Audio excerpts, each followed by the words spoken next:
Ayun. Good morning, Life Giver! Amen. Kamusta po kayong lahat? Yes, I hope na kayo po ay nasa mabuting kalagayan. Kamusta mo nga yung katabi mo? Kamusta ka? Ayan. Mukha ba siyang mabuti? Amen. Sino po dito meron mga laban sa buhay? Amen. Sabi mo sa katabi mo, laban lang. Ayan. So, wag kang susuko. Amen? Wag po tayong susuko sa laban ng buhay. Kasi lagi po natin kasama ang ating Panginoon. Amen po? Sige po, bago po ako magtuloy-tuloy, baka makalimutan ko, let us appreciate our very own worship team. Palakpakan po natin ang ating worship team, no? At sa nag-share po ng kanyang testimony, pagdating po sa pagbibigay, ang aking po magandang biyanan. Ayan. Nakabawi na po ako mamaya. Wala na singilan mamaya. Alright? No, purihin po natin ang Panginoon sa kanilang mga buhay. At the same time, no, mamaya i-appreciate din po natin yung mga ating mga servants sa likod. Ayan. Purihin po natin ang Panginoon sa buhay nila. Pwede po kayo mamaya lumapit sa kanila and thank them and appreciate them. Tapos, ilibre nyo na rin sila. Alright. Sige, bago po tayo magtuloy-tuloy, tayo po lahat ay pumikit, tayo po ay manalangin, lapit po tayo sa Panginoon. Panginoon, minsan pa, muli nagpapasalamat po kami sa araw na ito na kami po ay dinala mo sa lugar na to para makinig, sama-samang mag-worship at makinig ng salita mo. Panalangin ko po, Panginoon, na ang salita mo ay talagang magdala ng pagbabago sa buhay po ng bawat isa. And I pray, O God, that you move in this place, Holy Spirit. Malaya ka na kumilos sa lugar na ito. And I pray that your word this morning will bring transformation sa buhay po ng mga anak mo na kasama namin, physical and online. Salamat, Panginoon. Ito po ang aming dalangin sa pangalan ni Jesus. Amen and amen. So dahil si Pasby ang speaker ngayong Sunday, may question po ako. Lagi tayong question. Alright? The question is, pinili ka na ba? Or pinili ka ba? Parang marami nasaktan dito Joke lang po. Di ba, naranasan mo na ba, no, sa mga kabataan, naranasan mo na ba yung sinabi ng mama mo nung gabi, na aalis tayo kinabukasan ng umaga, tapos pagising mo, wala na yung mama mo, iniwan ka na? Naranasan nyo na po ba yun? Hindi ka kasama. Hindi kasama. Alright? O kaya naman, sa school, sinabi ng teacher mo, sa klase nyo na, okay, meron tayong project, pero bumuo kayo ng 5 miyembro sa grupo. Tapos ikaw yung pang-anim, hindi ka pa rin kasali. Ay, kawawa. Hindi ka sinama sa grupo. Di ba ang sakit nun? So, yung mga kabataan nakaka-relate. So, doon naman tayo sa mga medyo may edad-edad na. Sino po dito, yung naka-experience na, yung, alam mo yun, yung lahat ng kasama mo, tinawag na yung pangalan sa ayuda, tapos ikaw hindi pa. Ang sakit nun. Tama po ba? Gusto niyo yan? Gusto niyo yan? Yung lahat ng pangalan ng kasama mo, tinawag na sa ayuda, ikaw hindi pa. Alright? So, ano po yung ibig kong sabihin? So, ang ibig ko pong sabihin, sa totoo lang po, wala pong kahit isa sa atin ang gustong maiwan. Tama? Ayaw po natin na maiiwan tayo at ayaw po natin na tayo yung huling-huling pinipili. Ano ako? Option mo lang? Tama po? Sino po nakaka-relate dyan? Yung naging option siya? Di ba ang sakit? Ang sakit kaya? Hanggang ngayon hindi ko pa siya makalimutan. Option lang ako Amen. Ganyan po pagka life giver, binyang buhay na buhay sa ganyan. Purihin ng Panginoon. No? Alam niyo po mga kapatid, no? Darating po ang panahon na isang araw na magkakaroon po ng pilian. Naniniwala po kayo doon? Magkakaroon po ng pilian. Lahat ng tao mula sa hari hanggang sa tambay, huwag mong tignan, wala yan dito. Alright? Alright, ulitin ko, mula sa hari hanggang sa tambay, dito na po ako nakatingin para hindi kayo masaktan. Alright? Isang araw ay haharap po sa korte ng langit. Lahat po tayo ay haharap. So, ang pipiliin po ay hindi base sa pera, talino, ganda. Ay, ganda yan. Pogi. Kundi sa kung paano po tayo nagmahal. Hindi ito usapin, ang pilian, hindi po usapin ng pera, kahit gaano karami yung pera mo, alright, yung talino, ganda, o yung itsura mo, kundi kung paano ka nagmahal. Kung paano ka namuhay habang nabubuhay ka pa sa mundong ito, sa paraan ba na gusto ng Panginoon o sa paraan na gusto mo?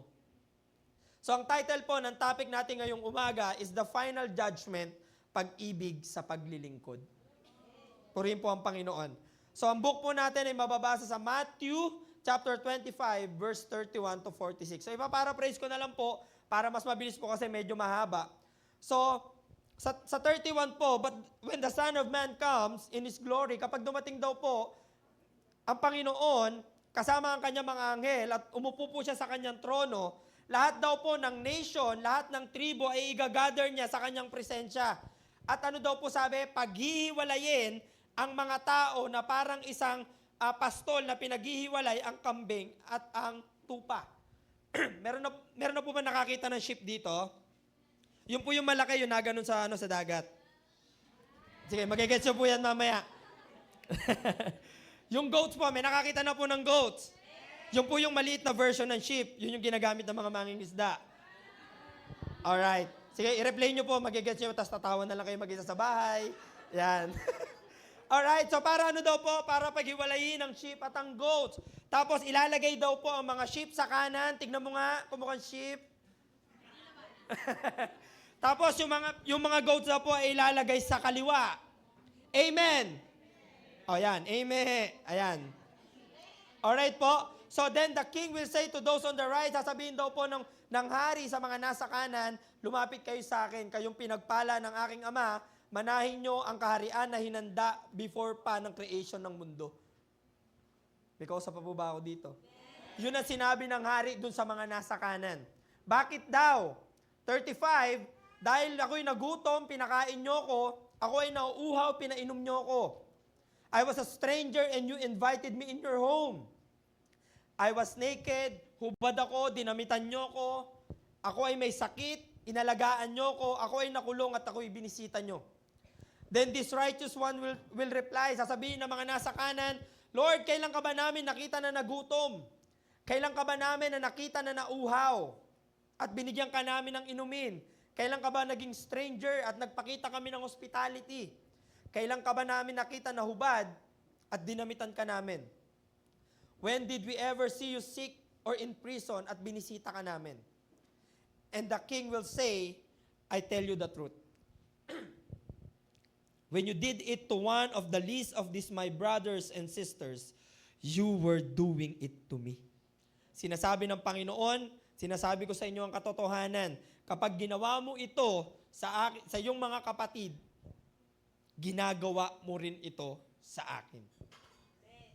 May kausap pa po ba ako dito? Life Giver Binyan. Then the king will turn to those who on the left. Haharap naman siya sa mga nasa kaliwa at sasabihin niya, away with you, you cursed ones. Lumayo kayo sa akin into the eternal fire prepared for the devil and his demons.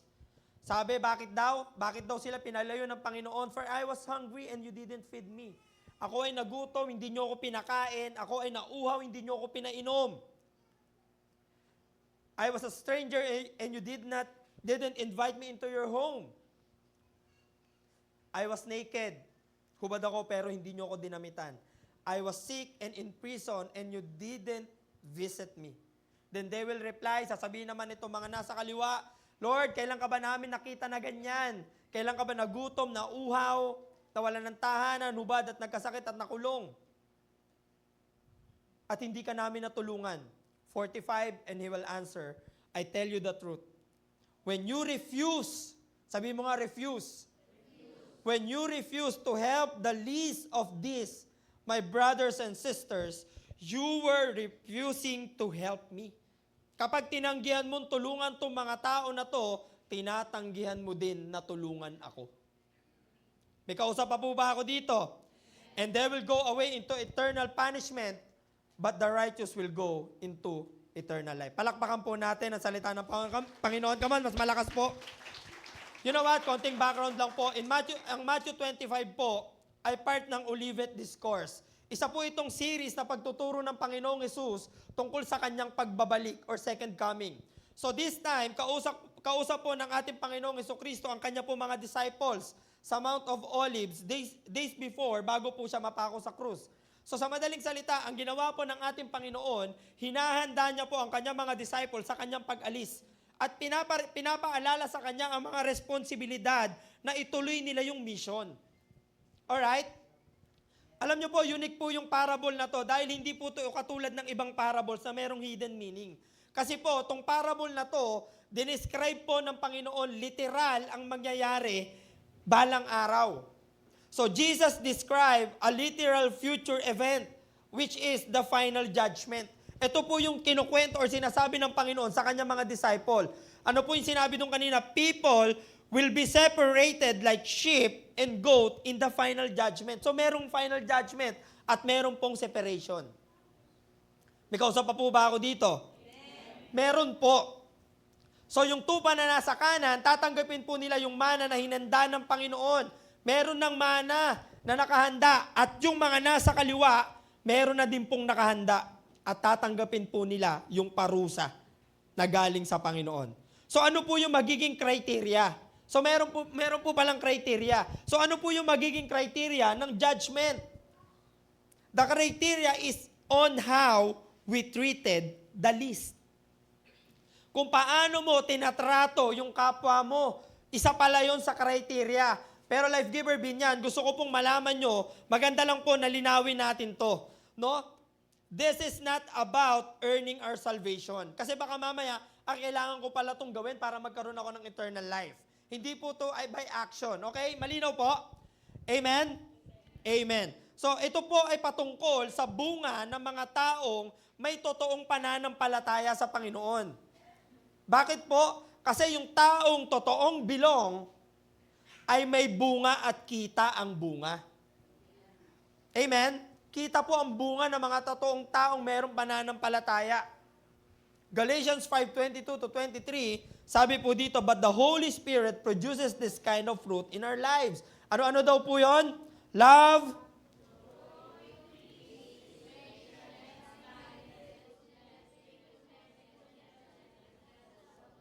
and there is no law against these things. So now, ano po yung pinakamalaking katanungan kapag dumating po ang ating Panginoon? The question is, what will He see in you? Ano ba ang makikita or madadatnan ng Panginoon sa iyo kapag bumalik siya? Ina-assess mo na ba yung sarili mo ngayon? Ano nga ba yung madadatnan ng Lord kapag dumating siya? Amen? So masasabi mo ba na kapag dumating ang Panginoon, masasabi mo ba na naipamuhay mo ang sinasabi at tinuturo ng Panginoon sa iyo? Masasabi mo ba? Amen. Amen. May kausap pa po ba ako dito? Amen. So this time, meron po tayong tatlong katotohanan kung ano po ang gusto ng Panginoon na makita niya sa atin. Number 1, love in action. Yung 35 and 36, na binasa ko po kanina, ako ay nagugutom, pinakain niyo ko, nauhaw, pinainom, stranger, invited sa tahanan, I was naked, dinamitan, may sakit, inalagaan, in prison, and was visited. So isa ito, gusto ko pong malaman nyo na isa po ito sa magiging sukatan, no? Yung pagmamahal na may gawa. Dapat yung pagmamahal po pala natin may gawa, hindi yung pagmamahal na puro ngawa. Amen? Alam nyo po, ang mga tupa po, hindi po yan madalas napapansin or nare-recognize because of their theology and status or success. Pero sila po ay nakilala because of their simple act of compassion. Yung tupa, pinili ng Panginoon na nilagay niya sa kanan, ay pinagpala parang isang tagapagmana, no, na binigay yung mana. Kasi sinabi po sa 33, lumapit kayo dito. Kayo mga pinagpala ng Ama at tanggapin nyo ang kaharian na hinanda para sa'yo bago pa gawin ang mundo, from the creation of the world. So bakit po sila pinagpala? Kasi yung pagmamahal po nila, o yung pagmamahal na meron sila nakikita. Hindi kagaya ng swimming nyo, puro plano. Tag-ulan na, nagpaplano pa rin kayo. Amen? Well, hindi ko po sinasabi, mga kapatid, hindi ko po sinasabi na lagi nating ipakita yung gawa o ipakita natin yung pagmamahal natin lagi sa pamamagitan ng paggawa. Para masabi mo lang na nagmamahal ka.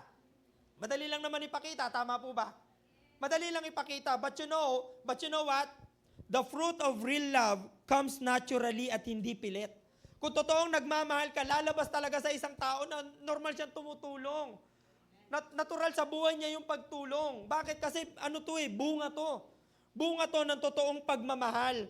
Ganyan po yung tunay na pagmamahal. Naglalabas ng tunay na bunga sa buhay nila at na-extend sa mga tao sa paligid nila. Ganun po yun. So sino po dito naka-experience or naka-experience na po makipaglibing? Wala pa po. Wala pa po naka-experience sa inyo makipaglibing? Gusto nyo po ba maglibing tayo ngayon? Biro lang po. So lahat po tayo naka-experience na maglibing. Tama po ba? So mapapansin po natin, kapag merong libing, iba't iba yung klase ng iyak. Merong Star for All Season. Tama po ba? Merong, ano pa? Di ba? Iba't ibang klase po yung klase ng iyak kapag merong libing. Lalo na po kapag ibababa na yung kabaong doon sa puntod o ipapasok na, lalong lumalakas yung iyak. Napapansin niyo po ba yun? Napapansin niyo po ba yun? Tapos yung malakas yung iyak, yun yung masarap itulak no? Di ba? Sama na ako, tapos tutulak mo, no? Biro lang po. Baka gawin niyo yun, ha? So, di ba, ano po yung sinasabi ko? Yung habang ipapasok na po sa puntod, yung kabaong, lalo pong lumalakas yung iyak. Pero madalas, pansinin niyo po kung sino yung pinakamalakas yung iyak, sa yung pinakamatigas ang ulo. Tama po o tama? Di ba? Sila po yung mga anak or kapatid na nagsasabi na mahal yung nanay at tatay pero hindi mo mautusan. Tama po ba? Yung pag-ililibing na yung nanay, mahal na mahal kita. Sana ganito, sana ganyan. Tama po ba? Well, hindi ko po sinasabi, listen po, mga kapatid, hindi ko po sinasabi na mag-observe kayo kapag meron nililibing, ha? Baka pag may nililibing, ay, ayun yung pinakamatigas yung mukha, oh. Hindi ko po sinasabi na gano'n, baka gawin nyo po yun. Pag gano'n, ito yung sinasabi ni Pasby. Hindi po gano'n, okay? Malinaw po tayo dyan, hindi ko po kayo tinuturuan. Alright? Well, ang gusto ko lang pong ipakita sa inyo, mga kapatid, kaya madalas meron pong ganong senaryo kapag nililibing, kasi alam po nila, aware po sila na meron silang mga bagay na dapat ginawa pero hindi po nila ginawa. Tama po? Habang buhay pa yung mahal nila, hindi nila ginawa yung mga dapat nilang ginawa. Kaya nga po dun sa verse, nagbanggit po ang Panginoon ng 6 po na action. Ano daw po? Nung nagutom, binigyan ng pagkain. Nung nauhaw, pinainom. Nung walang matuluyan, pinatuloy sa bahay. Nung walang masuot, binigyan ng damit. Nung nagkasakit, inalagaan. Nung nakulong, binisita. Question. Pamilyar po ba kayo sa mga ganito? Meron po bang mga ganito sa paligid nyo? Kamag-anak mo, maybe some of them ay kamag-anak mo, kaibigan, or even kapitbahay mo. Meron po ba? Meron? The next question is, ano po yung ginagawa natin? Meron pala pero anong ginagawa po natin? Kahit alam natin, and aware tayo na merong mga ganitong tao sa paligid natin, ano po yung ginagawa natin? Alam niyo po, kung this time po, meron pong nilalagay ang Lord sa heart nyo ng mga tao, isa lang po ang ibig sabihin yan. Meron pong pinapagawa ang Panginoon sa inyo. Amen? So, 1 John chapter 3, verse 18, sabi po dito, Dear children, let us not love with words or speech, but with action and in truth. Tama na po yung puro salita, na mahal ko yan. Mahal ko yan si Gusto ko yung tulungan Tama po, samahan mo rin ng gawa. Hindi puro ngawa na mahal mo sila, pero samahan mo rin ng gawa. Alam ko po na ang bawat isa po dito ay nagmamahal sa Panginoon. Amen? Taas po yung kamay ng mga nagmamahal sa Panginoon. Alam niyo po mga kapatid, to demonstrate our love for God is to love others. Kung mahal mo talaga si Lord, dapat nag-e-extend ka ng pamamahal sa kapwa mo. Righteousness is revealed in our response to human needs. Diba, kung gusto mo maging tapat or maipakita ang pagmamahal mo sa Panginoon, kailangan may response ka din sa mga tao na nakikita mo na nangangailangan ng tulong. Tama po? May kausap pa po ba ako dyan? Ano po ang application natin? Don't just have compassion. Do something. Huwag puro forma. Kilos din. Sabi mo sa katabi mo, kilos din. Amen. Huwag kang matakot. Sabi mo, kilos din. Parang natakot ka sa katabi mo, ayaw mo pakilusin, ha? Sabi mo, kilos din. Talagang ganun talaga, no? Amen. Purihin mo ang Panginoon. Alam niyo ba, pagkatapos silang purihin ni Jesus for their compassion, nagpakain ng gutom, nag-welcome ng stranger, dinamitan ng walang damit, they respond with surprise. Parang nagulat sila. Ano po sabi sa 37 to 39, Lord, kailan namin to nakita? Di ba, kailan ka namin binigyan ng pagkain nung nagutom ka, na uhaw, binigyan ng inumin, stranger, nag-show kami ng hospitality, nahubad, dinamitan. Kailan namin nakita to, Panginoon? Hindi namin to nakita. Alam niyo po, hindi nga sila nagsaserve for recognition. Pero hindi rin sila aware na sa ginagawa nila, naglilingkod na pala sila sa Panginoon. Alam niyo po, ganyan talaga ang tao. Ganyan talaga kapag ang tao po, malinaw sa kanya na siya po ay servant ng Lord. Amen? Malinaw sa kanya na siya ay lingkod ng Panginoon. Wala siyang pakialam, mapansin man o hindi, yung service niya sa tao. Kasi malinaw din sa kanya na yung service niya sa tao ay service niya rin sa Panginoon. Servant ka eh. Dapat malinaw sa iyo na kapag ginawa mo sa kapwa mo, alam mo rin na ginagawa mo yun sa Panginoon. Amen? Yung pagmamahal nila po, ito po ay genuine love, hindi pakitang tao. Natural na galing sa puso because they are transformed by the grace of God. So malinaw po, malinis yung transformation kasi dahil sa grasya ng Panginoon. Kaya yung pagtulong, yung pag-extend ng pagmamahal sa Diyos, walang bahid ng kahit ano. Amen po? Kaya lang pagdating po sa verse 40, merong twist. Sumagot si Jesus, and the king will say, I tell you the truth. When you did it to one of the least of these my brothers and sisters, you were doing it to me. And that brings us to the second point. Serving the least is serving the Lord. Sabi ng Panginoon, kapag ginawa mo to sa mga kapatid mo, ginawa mo na rin to sa akin. Alam niyo po mga kapatid, when we serve one another, kapag pinaglingkuran mo yung kapwa mo, tingnan mo yung katabi mo. Paglilingkuran mo yan? Paglingkuran mo yan, sabi ni Lord eh. Alam mo, sabi ng Bible, kapag pinaglingkuran mo daw, o pinaglingkuran natin ng bawat isa, Jesus take it personally. Jesus take it personally. Kapag naglilingkod pala tayo sa kapwa natin, we are also touching Jesus. Hinahawakan din natin, o nahahawakan din natin ang ating Panginoon.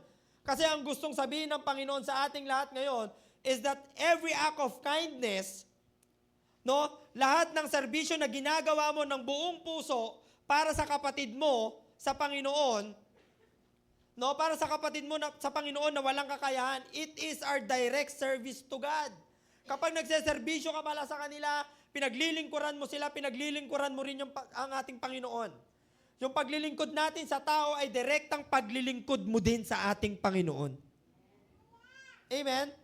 Kasi madalas, alam niyo po, ang nagiging problema po na maraming tao, ang nagiging basehan po nila ng paglilingkod ay yung malalaking bagay na pwede nilang magawa sa tao at magawa sa kingdom. Kailangan yumaman muna ako bago ako tumulong. Kailangan may maganda muna akong trabaho bago ako tumulong. Tama? Tama po ba? Meron po mga ganong klase ng mindset without even realizing that Jesus also can be found in our smallest sacrifices. Huwag mo masyadong tignan yung malaki. Kasi si Jesus makikita mo din sa maliit na sakripisyo na meron ka. Amen? Tama na yung pagtingin at pag-focus natin sa mga malalaking platforms. Well, hindi po masama na doon tayo tumingin. Pero kung dyan ka lagi titingin, kapatid, gusto ko malaman mo, talagang hindi mo makikita yung mga maliliit na platforms and opportunities para makapaglingkod sa tao at sa Panginoon. Bakit? Doon ka lang nakatingin eh. Kailangan ito lang muna yung maabot ko. Tama po? Kailangan ito yung maabot ko para maging able ako makatulong without seeing the very small sacrifices. Smallest sacrifices, nandun din pala si Jesus. May kausap po ba ako dito? Proverbs 19:17 stated, sabi po dito, whoever is kind to the poor lends to the Lord, and He will reward them for what they have done. Sa madaling salita, kung sino daw po ang tumutulong sa mahirap, ay parang nagpapautang sa ating Panginoon. Kasi Panginoon din ang magbabayad. So ang paglilingkod po sa Panginoon ay hindi lang lagi patungkol sa pagpunta sa simbahan, para mag-worship at para manalangin. Lagi nyo pong tatandaan na kasama din sa paglilingkod natin ang pagiging involved natin sa pangangailangan ng kapatid natin sa Panginoon. May kausap pa po ba ako dito? Parang galit po kayo sa akin. Galit po ba kayo sa akin? Involved ka sa pangangailangan ng kapatid mo sa Panginoon. You know what? Even Jesus himself do the same thing. Ano po sinabi ng Panginoon? Pumarito siya, hindi para paglingkuran, kundi para maglingkod at sundin ang kalooban ng Amang nasa langit. So kaya ano pong ginawa ng ating Panginoon? He healed the sick, fed the hungry, He comforted those people na kailangan ng comfort. Through His service to people, naging vessel po siya ng daluyan ng pag-ibig ng Ama. Same thing with us mga kapatid. Ikaw din ay extension ng pag-ibig ng Panginoon sa ibang tao. Tingnan mo yung katabi mo. Mukhang extension, di ba? Ikaw ang extension ng pag-ibig ng Panginoon sa ibang tao, sa kapwa mo. Amen? Kaya lang po, nakakalungkot. Hindi nila yung mararamdaman kung hanggang ngayon, hindi pa rin natin alam kung paano po natin sila mapaglilingkuran. Ang dami po sa paligid natin. Hanggang ngayon ba, hindi mo pa rin alam kung paano sila tutulungan? Gusto mo ba o baka ayaw mo lang? Amen? Huwag po tayo matakot tumulong kasi ang pangako po ng Panginoon, siya po yung magbabayad. Tama na po yung pag-iisip natin na sayang lang naman yung tinulong ko niya kung saan niya lang naman dinala. Bibigyan mo siya ng ganito, saan niya lang naman yan ibibigay. Gagamitin niya lang naman yan sa ganito. Alam niyo po, Life Giver Binyan, huwag niyo pong hayaan na pigilan ng sarili mo yung utos ng Panginoon at kakayahan mong tumulong sa ibang tao.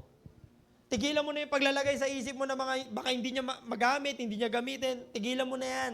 Sabi sa katabi mo, tigilan mo na yan. Nawala lang si Duterte, tinuloy mo na naman. Hindi, biro lang po. Biro lang po. Alright? Ano po yung ibig ko sabihin? Don't stop serving people. Huwag kang mapagod na maglingkod sa tao. Bakit? Tanong sa akin kung bakit. Because every day is a chance to meet Jesus. Kapag tumutulong ka sa tao, na-experience mo din ang ating Panginoon. Amen? Ano po yung punto ko dito mga kapatid? The importance of serving where serving is needed. Mahalaga naman yung pagtulong. Kaya lang kapag wala kang ginagawa, baliwala. Amen po ba? Mahalin at paglingkuran natin ang tao sa abot ng ating makakaya. Why? Because our love and service for others glorify God, causes it reflects our love for Him. Di ba? Yung pagmamahal po natin sa Panginoon at yung paglilingkod natin sa tao, ano po yung nagiging resulta? Nag-glorify po yung pangalan ng Panginoon. At na-extend po natin yung pagmamahal niya sa mga tao sa paligid natin. Amen? So ano po yung application? Serve while you can. Maglingkod ka hanggat kaya mo. Sabi mo nga sa katabi mo, maglingkod ka. Amen? Palakpakan po natin ang ating Panginoon. And last, number 3, neglect is a sin. Alam mo ba yon? That neglect is a sin? Kasalanan daw po yung walang leeg. Biro lang po. Tinignan ko lang po kung gising pa kayo. Ayan. Neglect is a sin. 41 to 46, pinarapraise ko na lang po, you gave me no food and you did not visit me. Sabi ng Panginoon, kung kanina po, listen po, kung kanina po, sa mga naunang verse na binasa natin, nakita natin na kapag nag-extend po tayo ng tulong sa ibang tao, Jesus take it personally. Tama po? Sinabi ko po kanina, Jesus take it personally. So dito po sa verses 41 to 46, mababasa natin yung kabaliktaran. Kung yung una tumulong, yung sheep tumulong, itong mga goat hindi tumulong. Bakit po? Tanong nyo kung bakit? Kasi pag goat sila ayaw nilang tumulong. Makukuha nyo po yan mamaya. Biro lang po. So, and I want you to know, Life Giver family, that Jesus, kapag hindi ka tumulong, kung kanina, tumulong ka, at Jesus take it personally, gusto ko malaman mo, dito sa pangalawa, kapag hindi ka tumulong, Jesus take it personally too. May kausap pa po ba ako dito? Alam niyo po, yung mga kambing, the goats are not condemned for what they did, but for what they did not do. Hindi po sila na-condemn dahil sa mga bagay na ginawa nila, but they are condemned dahil sa mga bagay na dapat ginawa nila pero hindi po nila ginawa. Amen? Ano po yung mga bagay na hindi nila ginawa? Mga tulong na dapat iabot sa iba pero hindi ginawa. Mga pagkain na dapat itinulong sa mga nagugutom pero hindi ginawa. Mga damit na dapat binigay para may masuot ang iba pero hindi ginawa. Mga may sakit na dapat pinuntahan, binisita at pinagpray pero hindi ginawa. Now the question again, meron ka bang nakikita at kilalang ganitong mga tao? Meron ka bang kilalang mga ganitong tao na kailangan tulungan at pinapatulungan sa iyo ng Panginoon? Meron po ba, Life Giver Binyan? Ayaw nyo na susunod na question, no? Anong ginagawa mo? Meron pala eh. Or may ginagawa ba tayo? You know what? Tinatawag po yan ng Bible na sin of omission. Yung mga bagay na dapat mong ginagawa ay hindi mo ginagawa. Kasalanan pala yung past. Yung mga nasa kaliwa po, tingnan mo yung nasa kaliwa mo, hindi ang kambing. Alright? Yung mga nasa kaliwa po, wala silang ginawang karumal-dumal na kasalanan. Alam niyo po ano po yung kasalanan nila? They simply failed to act. Bakit? Kasi sa mata ng Panginoon, yung compassion, yung pagtulong sa mga least na brother and sisters ay hindi po optional. Hindi kapag gusto mo lang, it is essential. Sabi mo nga sa katabi mo, essential. Essential po yan. Ilang beses na ba tayong tinuktok ng Holy Spirit? Sino po naka-experience na nun? Yung kinukonyatan ka na ng Holy Spirit, ginagano, kinikis-kis yung bunbunan mong gano'n, no? Tulungan mo na. Na-experience nyo po ba yan? No, na tinutuktokan ka na ng Holy Spirit, pero nakakalungkot, hindi ka pa rin tumulong. May kausap pa po ba ako dito? Do we still remember yung story po ng dalawang character na pinakilala po last Sunday? And there was silence. Huwag po kayo mag-alala, ganyan din kanina. Tahimik din sila nung tinanong ko. Tapos binuksan nila yung notes nila, nakita nila kung sino. Tingnan, tingnan nyo po. Sino po? Sino po? Richman po. Yes, hindi po wise man. Alright? Sino po? Si Richman and si Lazarus. Listen po. So, hindi po kasalanan ng mayaman na naging mayaman siya. Ngayon, kung mayaman yung katabi mo, hindi niya kasalanan yun. Pero tama yung dinikita mo, tutulungan ka niyan. Amen? Hindi po kasalanan ng mayaman na maging mayaman siya. Hindi niya po yung kasalanan. Ano po yung naging kasalanan ng mayaman sa story kung bakit po siya pinatapon sa impyerno? Kasi aware po siya eh. Alam niya po na nandun si Lazarus, tama? Alam niya na nandun si Lazarus. At sa mga panahon at oras na aware siya na nandun si Lazarus at kailangan ng tulong, wala po siyang ginawa. Akala mo lang meron. Pero, wala po siyang ginawa. Hindi siya nag-extend ng compassion ni walang interes na tulungan yung kawawang si Lazarus. And that is the very reason why kung bakit siya tinapon sa impyerno. Kagaya po na narinig natin sa story. So kung yung mga nasa kanan na nagmamana po ng kaharian ng Panginoon para sa kanila, nakahanda na din po ang eternal punishment ng Panginoon sa mga taong walang interes na tulungan ang mga taong dapat tulungan. May kausap pa po ba ako dito? Nakahanda na rin po. Nakahanda yung mana, nakahanda yung eternal punishment. Now you choose. Tayo po ang pipili. James 4:17 sabi po dito, remember, sabi mo sa katabi mo, remember. It is sin to know what you ought to do and then not do it. Kasalanan pala. Alam nyo kapatid, kung ayaw mo magkasala sa Panginoon, kapag alam mo yung mga bagay na dapat mong gawin, kapag alam mong pinapagawa ng Panginoon, gawin mo. Amen? Luke 12:47, sabi po dito, and a servant who knows what the master wants, but isn't prepared and doesn't carry out those instructions, will be severely punished. So ang isang lingkod daw po ng Panginoon, na alam ang gusto ng kanyang master, pero hindi naganda at hindi bit-bit ang instruction ng master, ano daw po sabi, will be severely punished. Parurusahan po. May parusa. Amen? So ano po yung application? Patapos na po ako. Ano po yung application? Don't just love people. Act. Huwag mo lang silang mahalin. Tulungan mo din. Sabihin mo nga sa katabi mo, huwag mo lang akong mahalin. Tulungan mo din ako. Amen. Purihin po ang Panginoon. So, what to do? Dalawang bagay po. Ano po yung kailangan natin gawin? Reflect Jesus' love. No, i-reflect po natin. I-reflect po natin ang pagmamahal ng ating Panginoon. Be the visible reflection of God's love through your action. Amen? Maging ano ka, alam mo yun, maging malinaw na reflection ka ng pagmamahal ng Panginoon sa kapwa mo. Number 2, live out your faith. Demonstrate your faith, not in words. Tama na yung pagsasabi na alam mo yun, mananampalataya ka, na mahal mo. Amen? Tama na yun. Don't demonstrate your faith in words, but in service to God and by others. Ipakita mo. Ipakita mo kung sino ka. Ipakita mo yung namahal mo ang Panginoon sa pamamagitan ng paglilingkod mo sa kapwa mo.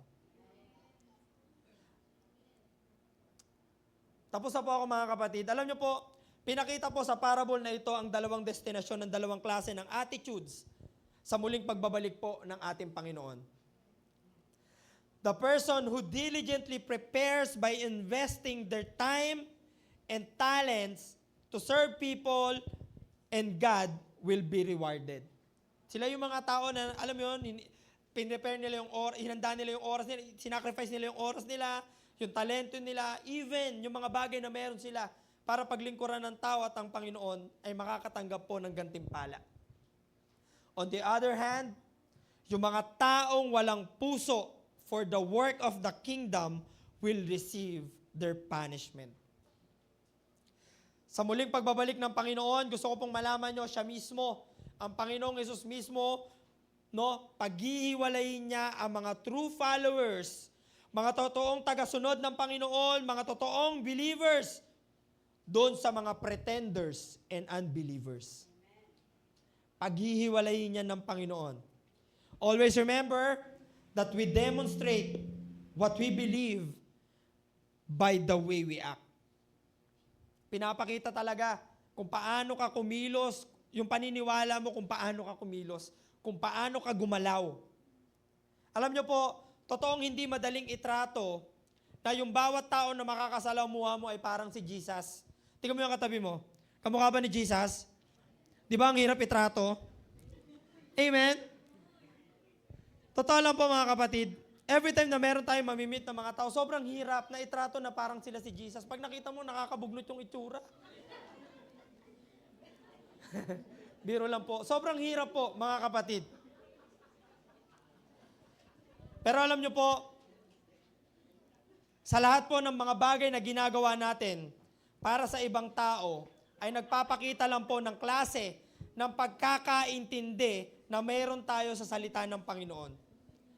Kapag ginagawa mo itong mga bagay na to, tumutulong ka na hindi ka nag-hesitate. Naiintindihan ko po kasi na ako ay servant ng Lord. Yung mga resources na meron ako ay ginagamit niya para tulungan tong tao na to. Naiintindihan mo nagre-rema sa puso mo yung salita ng Panginoon. Alam niyo po, tama na po tayo sa pag-iisip na ito ay para lang sa mga leaders ng simbahan. Dapat sila yung tumutulong kasi under siya ng satellite na ganito. Ay under siya ng gantong simbahan. Sagot na ng leaders yan, dapat sila na lang yung tumatrabaho dyan. Tama na po na parang kaiisip na ito ay trabaho ng simbahan o trabaho ng gobyerno. natulungan yung mga tao na tayo, mga tao na to. Hindi lahat nakikita ng gobyerno, pero yung iba nakikita mo. Kapitbahay mo, kamag-anak mo, kaibigan mo, nandyan sila. Huwag mo nang iasa sa gobyerno. Pag kaya mong tumulong, tumulong ka. You know what? Jesus demands your personal involvement in caring for others. Dinidemand ni Lord, nanak, yung personal involvement mo sa mga tao na to, kailangan ko. Maraming nangangailangan ng tulong. Alam niyo po, yung mga taong makakatulong, sila po yung may desire at gusto. Isaiah 58 verse 7, share your food with the hungry and give shelter to the homeless. Give clothes to those who need them and do not hide from your relatives who need your help. Lahat po tayo ay magkakapatid sa Panginoon. Kapag nakikita mo na kailangan ng tulong ng kapatid mo, don't hesitate. Help them. May invite everyone to stand up. Tayo po tayong lahat. Purihin ang Panginoon.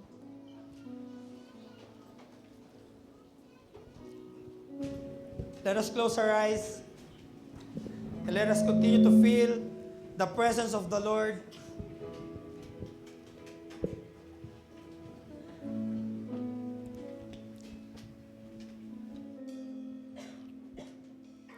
Alam niyo mga kapatid, sa muling pagbabalik po ng Panginoon, wala nang do-overs. Wala na tayong panahon at oras para maitama yung mga maling nagawa natin. Ay, okay, tama ko to. Mali pala yung nagawa ko. In the last days, pagdating ng muling pagbabalik ng Panginoon, wala nang do-overs. Wala na tayong panahon para maitama ulit yung mga maling bagay na ginawa natin.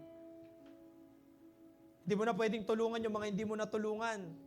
Kasi nandito na si Lord. Pero hanggat may pagkakataon ka na tumulong, gawin mo. Tigilan na po natin yung buhay na lagi na lang tayo nagwa-wonder. Lagi tayo nag-iisip kung tutulong ba tayo o hindi. Let us live responding. Mag-respond ka sa calling ng Panginoon sa'yo. Respond with compassion, conviction, and consistency. Kapag tumulong ka, be consistent. Ano po sinabi sa verse kanina? Si Lord ang magbabayad. Wala kang resources? Ask God. Lord, bigyan mo ako ng resources. Gusto kong maging vessel. Gusto kong maging daluyan ng pagpapala at pagmamahal mo sa kapwa ko. Gamitin mo ako, Panginoon. Kailangan mo lang mag-desire.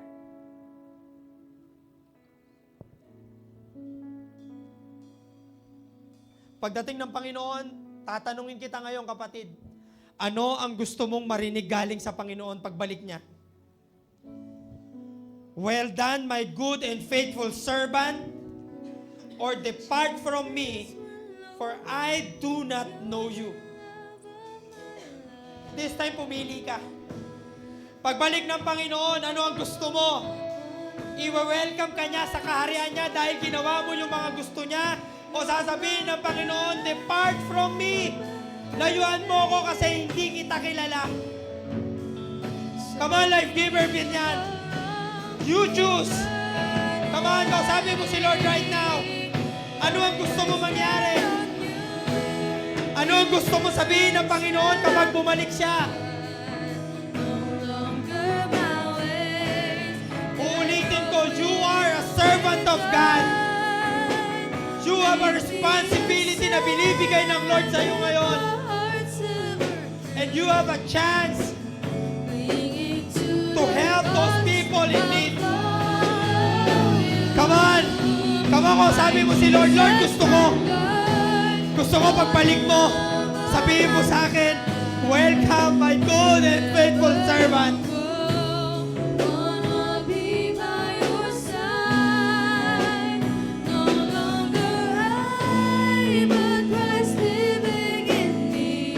Come on. Habang nakapikit ka, kung meron dito mga new friend, may invite you to, taas mo yung kamay mo. Come on, kung bago ka, kung first time mo dito, taas mo yung kamay mo. Come on. Taas mo yung kamay mo sa Panginoon. And I have a question for you. Kung darating ba ang Panginoon, handa ka na? Handa ka na ba kapag dumating si Lord? Gusto ko malaman mo na siya lang ang may kakayahan na makapagligtas sa'yo.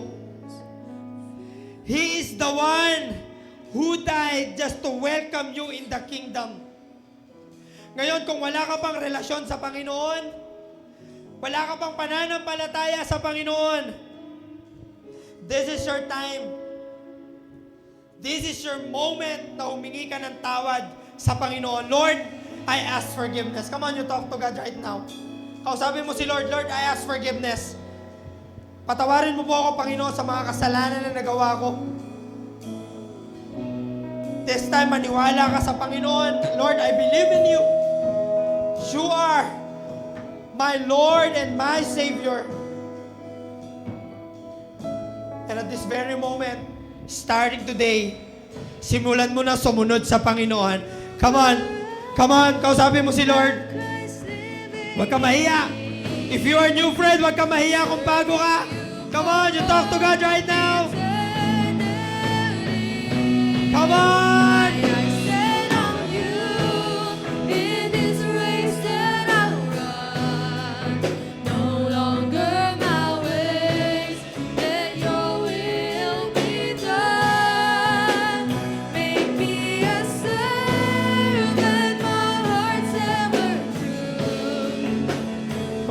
This time, kinakausap ng Panginoon yung mga mananampalataya. If you are a believer of Christ, lift up your hands to God. Come on! Itaas mo yung kamay mo sa Panginoon. Mananampalataya, follower ng Panginoon, lift up your hands to God right now. Come on, huwag ka mahiya, huwag ka matakot. Taas mo yung kamay mo sa Panginoon. Come on! Question! Believers and follower of Christ, tanong ko sa iyo ngayon, buhay pa ba yung pananampalataya na meron ka? Buhay pa ba yung pananampalataya mo? Are you proud to say at this very moment na yes, buhay na buhay yung pananampalataya ko? Yung pananampalataya mo ba ngayon na nagtutulak sa iyo para gumawa ng mga bagay na pinapagawa ng Panginoon? Yung faith mo ba ay strong enough para gawin yung mga inuutos ng Panginoon sa'yo? Kung dumating ba yung pagkakataon na nahihirapan ka o nawalan ka na ng gana, masasabi mo ba na strong pa rin yung pananampalataya mo?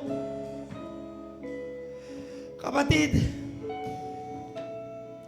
once again, ito yung pagkakataon mo na lumapit ulit sa Panginoon. Lumapit ka ulit sa Panginoon. Kung nakikita mo yung sarili mo na, Lord, nagkulang po ako. Marami akong dapat tulungan pero hindi ko tinulungan. Marami akong dapat minahal pero hindi ko minahal. Once again, believers of Christ, follower of Christ, commit yourself to God once again. Commit yourself to Christ once again.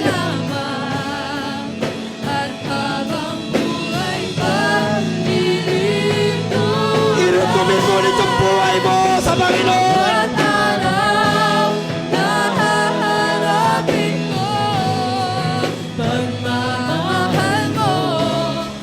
Kausapin mo ang Panginoon. Lord, sinusuko ko po ulit yung buhay ko sa'yo. Nire-recommit ko yung buhay ko sa'yo, Panginoon. Jesus, alam niyo po, believers of Christ, this is the time. Gusto ko malaman nyo that the altar is open. If you want to go in front, kung gusto mo lumapit sa altar ng Panginoon, at kung gusto mo lumuhod, kung nasan ka man ngayon, you have to do it right now. Gawin mo yan. Kung gusto mo mag-kneel down before the Lord, gawin mo. Gawin mo, hindi dahil natatakot ka sa Panginoon. Gawin mo. Gawin mo dahil hindi ka natatakot sa Diyos, but out of desires of your heart, desire ng puso mo, sinasabi mo sa Lord na, Lord, ito yung desire ng puso ko. Lord, ito yung gusto ng puso ko, na sa muling pagbabalik mo, matagpuan mo kung tapat na naglilingkod sa'yo. Come on! Come on! Come on! Recommit yourself again to God! O aking Jesus, pag-ibig ng buhay ko, sasama sa'yo, saan ka matutungo? Ang buhay ko'y tanging ikaw lamang, at habang buhay Come on! There's more! Recommit yourself to God! Lord, ito yung desire ng puso ko! Matagpuan mo akong tapat! Matagpuan mo po akong tapat na naglilingkod sa iyo, Panginoon! Come on! At the very holy presence of God! Jesus! Diyos mo ang tanging yayapin. O aking Jesus, Maglilingkod po ako sa iyo, Panginoon! buhay ko, Maglilingkod ako ng tapat sa iyo, Lord, hanggang dulo! saan ka man tutungo? Come on! Ang buhay ko'y tanging ikaw lamang. Come on, huwag kang tumigil! Recommit yourself to God right now! Sa bawat araw, Recommit yourself to God right now! magmamahal mo, tanging sandigan ko. Pusong kapal sa akin ikaiin. Diyos mo ang tanging Jesus! Come on! Lapit sa trono ng Diyos! Lapit sa trono ng Panginoon! ng buhay ko. Hallelujah! Sama sa'yo, Jesus! saan ka man tutungo? Lord! Ang buhay ko'y tanging ikaw lamang. At habang buhay pang piniguran.